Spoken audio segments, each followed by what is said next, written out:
Depois de 2 anos de debates e muita polêmica, a Câmara dos Deputados aprovou a criação da Comissão da Verdade, destinada a apurar violações de direitos humanos ocorridas entre os anos de 1946 e 1988. Enquanto alguns temem que a comissão dê espaço para o revanchismo e a anulação da lei da anistia de 1979, outros criticam a comissão justamente pelo fato de ela não ter poder punitivo e ter perdido o foco do período da ditadura militar ao ampliar o período a ser investigado. Nos moldes em que foi aprovada, a comissão não tem orçamento próprio, nem o poder de obrigar uma pessoa a prestar depoimento. Existe a possibilidade dos responsáveis serem punidos? Se isso acontecer, poderia gerar conflitos e mal-estar no país? Da forma que a comissão foi criada, com tantas limitações, conseguirá alcançar seus objetivos?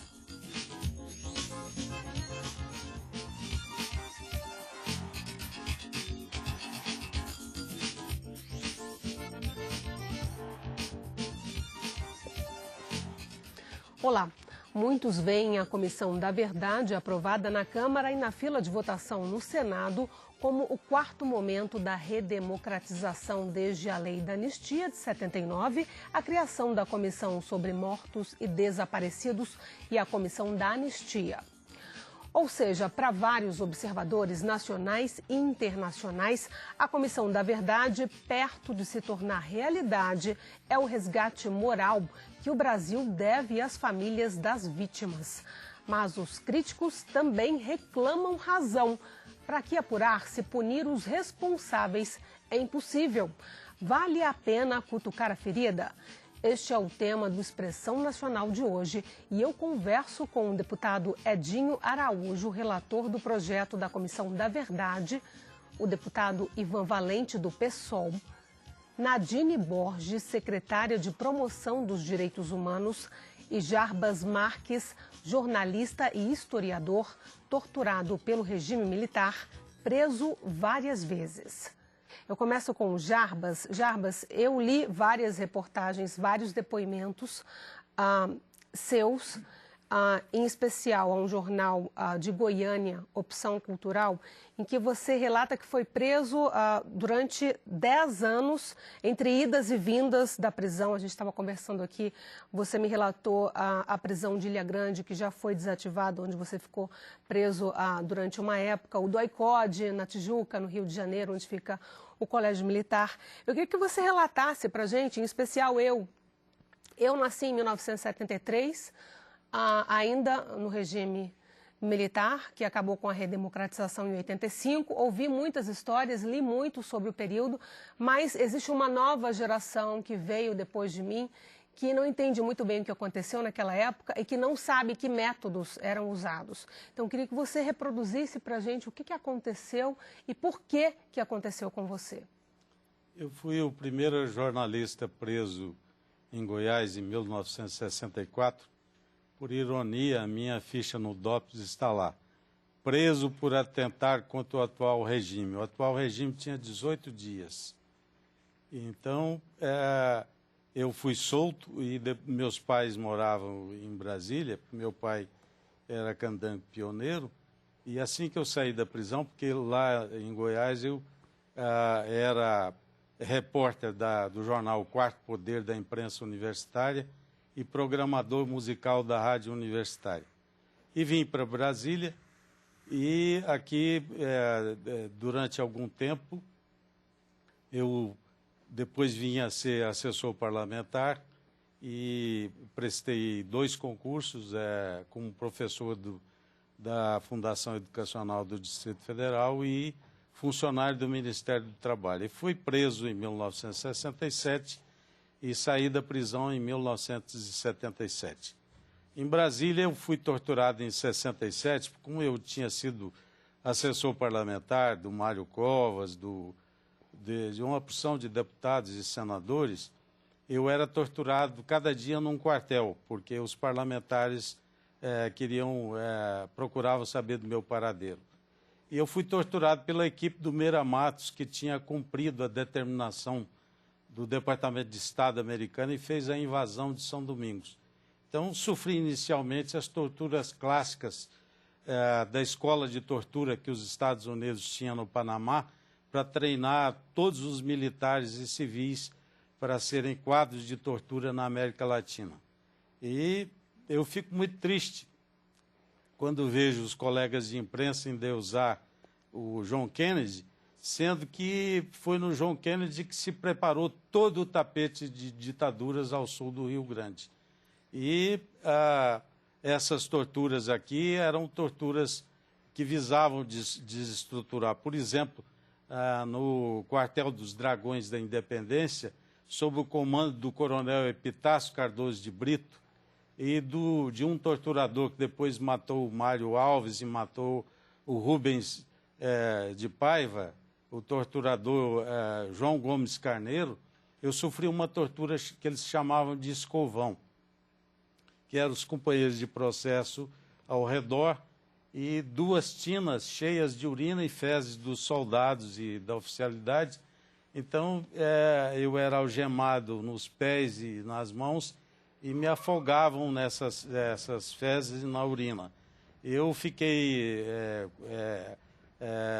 com fungos e micoses e estive preso nas piores cadeias da repressão, na Fortaleza de Santa Cruz, na 8º Jacozemo, no Leblon, em Bangu, na Ilha Grande 2 vezes, e perdi 20% da audição e usei muleta na Ilha Grande durante 2 anos e meio, que me quebraram a perna, eu não tenho ligamentos, eu tenho de tortura sexual, eu tenho varicocele, me quebraram a cabeça, e eu tenho problemas de circulação e me quebraram 8 costelas no corpo. Quer dizer, em 1967 eu fui considerado um dos presos mais torturados. Como sobrevivente, e meu corpo era usado como aula de tortura. Quando o ex-presidente Fernando Henrique Cardoso nomeou para o Serviço de Saúde do Exército, o general Ricardo Agnésio Fayad, eu dei uma entrevista ao Correio Brasiliense mostrando que ele inventou tortura no meu corpo. Eu fui torturado antes, que quem criou o DOI-CODE foi o Orlando Geisel, depois do Rockefeller vir e estabelecer um convênio de atualização das torturas no Brasil. Eu li essa entrevista que o senhor deu, inclusive, ao jornal Correio Brasiliense.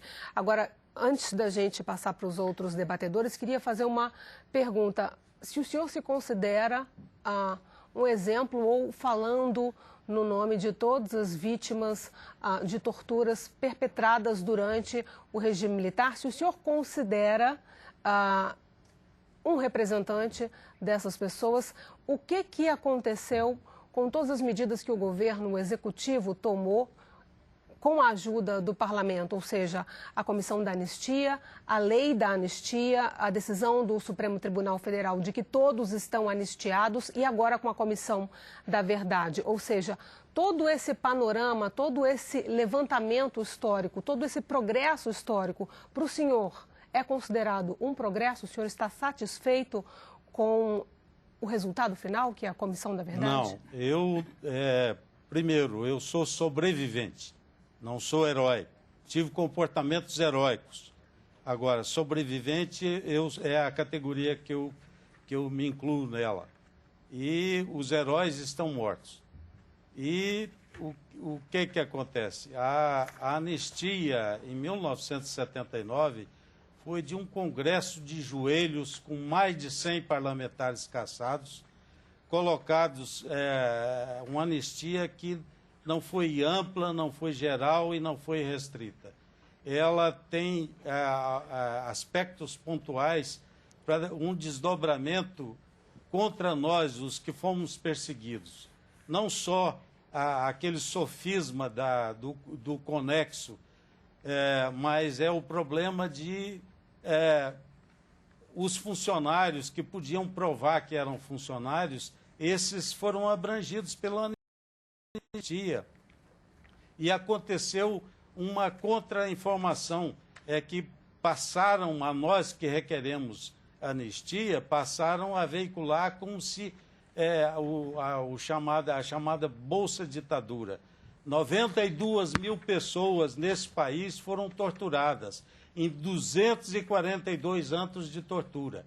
Aqueles que morreram em quartéis, em delegacias de polícia, a repressão mudou. Os empresários que ajudavam a repressão, que forneciam suas mansões, que forneciam as suas fazendas, aqueles presos que eram destinados à morte, como vários companheiros meus, as casas da morte de Petrópolis e outros, esses desapareceram e figuram na categoria dos desaparecidos. Jarbas, eu vou pedir licença para a gente continuar na mesa redonda e eu já volto para o senhor. Eu queria passar para o deputado Edinho Araújo, relator do projeto da Comissão da Verdade. A crítica maior tem sido, tanto de deputados da oposição quanto da imprensa, que a Comissão da Verdade ela vai ter que seguir estritamente a lei da anistia, a decisão do Supremo Tribunal Federal de que a anistia vale para todos. Por que, então, criar a Comissão da Verdade? Bom, a Comissão da Verdade é a consolidação do processo democrático. Não tem, é claro, um caráter de punir. No processo democrático, no regime democrático, quem pune é a justiça. Agora, tem a Comissão da Verdade o propósito, o objetivo de colocar luzes sobre a história de fatos que não vieram ainda do conhecimento público, que não são fatos que está no conceito da sociedade, que está no conhecimento de toda a sociedade. Não existe uma possibilidade de que essa poeira levantada, ela cabe nos tribunais? Não, mas é claro, em qualquer momento, no regime democrático, você pode bater as portas da justiça. E é claro que com o levantamento de fatos que ainda não sejam do conhecimento público, pode ensejar alguma ação judicial. Agora, a Comissão Nacional da Verdade não tem o poder de punir, porque uma comissão administrativa, ela não pune, ela levanta fatos, ela investiga, mas ela não tem este caráter de punição que no regime democrático cabe apenas ao Poder Judiciário. Como é que o governo tem respondido a essa crítica de que, na verdade, vai ser uma investigação, mas que, no final das contas, tudo vai continuar como está, ou seja, os culpados não serão punidos? Então, isso que o deputado Edinho falou, por ser uma comissão de verdade, a principal função de uma comissão como essa, um projeto como foi aprovado pela Câmara, esperamos, e a Secretaria de Direitos Humanos é parte desse processo, né? A ministra Maria do Rosário, enfim, nós acompanhamos muito esse assunto. A comissão, ela de fato não é uma comissão de justiça, porque a justiça de transição, que é o que consolida de fato a democracia, para a gente respirar e dizer assim, consolidamos de fato a democracia no Brasil, nós precisamos avançar mais esse passo. Esse direito à memória, à verdade, ele não pode ser tirado do povo brasileiro. Mas por que, então, que nas democracias do Cone Sul, desculpe interromper, Argentina, Chile, essas pessoas são investigadas e, se forem consideradas culpadas, são punidas, e no Brasil é diferente? Então, no nosso caso, e não é tão diferente dos outros países, há alguns aspectos em relação à justiça, ações do judiciário, já foram feitas desde a década de 80. Algumas ações específicas. A gente tem, por exemplo, a atuação do Ministério Público Federal, no caso de São Paulo, em várias ações. Nós temos a atuação da própria Comissão Especial sobre Mortos Desaparecidos Políticos e da Comissão da Anistia, que foram formas de reparação que o Estado brasileiro encontrou, isso desde a Constituição Federal para cá, que amanhã, inclusive, né, tem a sua promulgação aí para a gente comemorar, dia 5 de outubro. Então, já tivemos, eu acho que o que é importante dizer, eu acho que isso para quem está assistindo agora, é que a comissão, na verdade, ela não vai partir do zero. Já se investigou muito, e o Estado brasileiro já em diversos momentos reconheceu essa dívida histórica, principalmente com os familiares dos mortos desaparecidos políticos. É uma obrigação moral com e é um as direito da nação vítimas brasileira conhecer os fatos e as circunstâncias desse período, para que isso não se repita, para que nenhum de nós possa sofrer e viver novamente o que nós acabamos de ouvir aqui. Deputado Ivan Valente, o trabalho da comissão, se a gente olhar exatamente o período que vai antes de 1964, ele engloba duas constituições, o que torna o trabalho dos integrantes da Comissão da Verdade insano. É possível que esse trabalho seja realizado ou, na verdade, o trabalho será concentrado num período específico pós-64? Bom, esse é um dos erros do projeto, né? Eu acho que desfoca o regime militar você fazer uma investigação ou uma apuração que vai de 46 a 88, entende? Porque o foco, no mínimo, teria de 61, que foi a preparação do golpe de Estado, entende? Até a pós-ditadura, no mínimo. Não tem sentido histórico isso. Isso é uma diluição, na minha opinião, um rebaixamento, entende? Uma concessão que o governo faz a setores conservadores ainda da sociedade brasileira que não tem voz, na minha opinião. Segundo lugar, o problema principal da Comissão da Verdade é o prazo, que podia ser maior e prorrogável, também tinha emenda nessa direção, é o tamanho dela, podia ser maior, mais gente investigando todos os casos, mas o principal problema da Comissão da Verdade é que ela e o governo, ao encaminhar, entende, o veto à aprovação do projeto que estava na Comissão de Relações Exteriores, né, que revia a lei de anistia e retirava os crimes conexos da anistia, ou seja, a impunidade da tortura no nosso país, ela enfraqueceu e ela deixou a Comissão da Verdade sem instrumental para poder avançar efetivamente na violação dos direitos humanos no nosso país. Então, tortura virou política de Estado. Então, agora, vai continuar a ser política de Estado? Porque eu quero introduzir, inclusive, a pergunta do João Oliveira, ele que é ex-preso político de Brasília, aqui no DF. Ele pergunta, pelo menos a Comissão da Verdade vai mudar a realidade atual se não puder modificar o que aconteceu já? Modifica os métodos atuais? Essa que é a questão. A tortura no Brasil, entende? Ela não recebeu a resposta. Na Argentina, tem generais, comandantes, presidentes presos, entende? Cumprindo pena com 83, 84 anos. General Videla, Galtieri e tantos outros que comandaram a ditadura, que comandaram o extermínio, a tortura, a violação de direitos humanos. A mesma coisa no Chile, no Uruguai, agora, até por um voto no Congresso Nacional. Só o Brasil mantém a impunidade. E essa é uma questão grave, porque enquanto não se virar essa página, enquanto não se investigar os torturadores, foram promovidos, inclusive, pela ditadura, porque os que eles dizem que praticaram crimes de sangue, etc., foram punidos de alguma forma. Então, é um erro gravíssimo esse do governo, porque nós não vamos virar essa página enquanto não houver a investigação dos órgãos de repressão. E aí eu tenho uma questão de fundo. Eu digo o seguinte, é possível convocar um dirigente da repressão, um torturador, para depor? Ele vai alegar o seguinte, eu sou anistiado, eu não tenho nada a ver com isso. Entende? Ele não virá. A ideia de que ele pode ser convocado não é verdadeira. Essa é a minha dúvida que eu queria perguntar para a Nadine. Os depoimentos serão espontâneos? Os integrantes da Comissão da Verdade podem intimar? A previsão do projeto de lei, tal como ele foi aprovado pela Câmara, né? Nós ainda não sabemos como se dará a aprovação no Senado. Por enquanto é espontâneo. Mas não, o caráter, quando se fala, a expressão específica no artigo do projeto de lei aprovado na Câmara, que fala que a comissão ela tem o poder de convocar, entendendo, assim como o nosso Código de Processo Civil, que convocação tem força obrigatória. Então, ninguém pode se negar a contribuir para a Comissão da Verdade. Lá também está escrito no projeto, é dever dos militares e dos servidores públicos colaborar. Mas o cidadão fala assim, eu não tenho nenhuma obrigação de fazê-lo, porque eu continuo anistiado por uma lei anterior. E essa é a chave da questão. Deputado. É por isso que os quartéis continuam tranquilos, entende? Então, ou haverá depoimentos espontâneos, aí sim, na Argentina, torturadores, por alívio de consciência, fizeram depoimentos importantes, ter jogado presos políticos de aviões de 3.000 metros de altitude, etc. Isso foi importante também.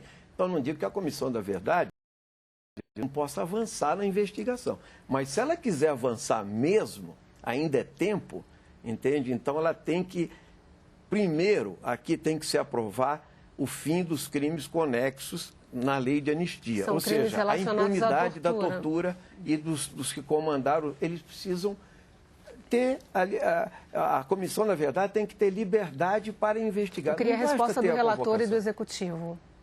Então, em relação a isso, assim, eu sustento. Para mim, assim, a interpretação nossa e do projeto, como ele foi enviado pelo Poder Executivo ao Congresso Nacional, é que essa prerrogativa de poder convocar as pessoas, isso certamente abrirá, e aí eu reforço o que o deputado Ivan Valente falou, que é como se gerasse uma sensibilidade social no país, isso aconteceu em diversos países, e a partir do momento que a gente começar a mexer com isso, com essa memória, com essa história, as pessoas também vão se sentir mais seguras e poderem falar. E aqueles que não quiserem falar, mas que eventualmente outros têm informações, porque inclusive com a emenda da Câmara semana passada, a partir de agora qualquer pessoa pode pedir informações à Comissão da Verdade e pode também fornecer informações. Então, a partir dessas informações, e aí eu friso, é muito importante o artigo que fala do poder de convocar, no sentido de ser, a pessoa é obrigada. E aí sim, nós podemos ter uma atuação do Poder Judiciário, caso alguém se negue a contribuir com uma informação para a Comissão da Verdade. Deputado Edinho. Nós não podemos prejulgar o trabalho de uma comissão onde as características, os requisitos para compor esta comissão, que será formada por 7 membros e que terá assessoria de 14 pessoas, e toda uma estrutura de uma secretaria, de um ministério, que é a Casa Civil, porque a comissão está sendo criada no âmbito da Casa Civil, com recursos, portanto, a comissão pode requisitar serviços, pessoas, para colaborar com este trabalho. E os requisitos que estão na lei e que estará sob o arbítrio da presidente Dilma, é no sentido de que essas pessoas sejam compromissadas com a democracia, sejam pessoas que tenham um histórico. É claro que é uma comissão plural, porque este é o Estado democrático que vivemos e este é o resultado de, como disse aqueles que me antecederam, a comissão é uma etapa que faltava para que nós consolidássemos esse processo democrático. Portanto, não há falar em prejulgar o trabalho. Eu acredito que esta comissão terá a participação de acadêmicos, de pesquisadores, de historiadores, que não têm a prerrogativa de requisitar e de convocar, sim. Como está previsto em lei, a comissão convocará quem quer que seja, tá certo? Para comparecer e prestar depoimentos e trazer documentos. E também da parte do cidadão, da cidadã, poder se sentirem prejudicados, poderão acionar, provocar a comissão para virem depor. O Jarbas Marques, jornalista e historiador, já disse aqui para a gente que ele discorda da eficácia da Comissão da Verdade, não é isso? Eu já passo para o senhor, mas que eu queria a sua opinião sobre exatamente a composição da comissão. Se você discorda da premissa, ou seja, da capacidade de a comissão punir, porque não tem poder punitivo, se pelo menos você concorda com a composição da comissão que a gente vai abordar no próximo bloco. Eu vou pedir um rápido intervalo. Não saia daí, eu espero você.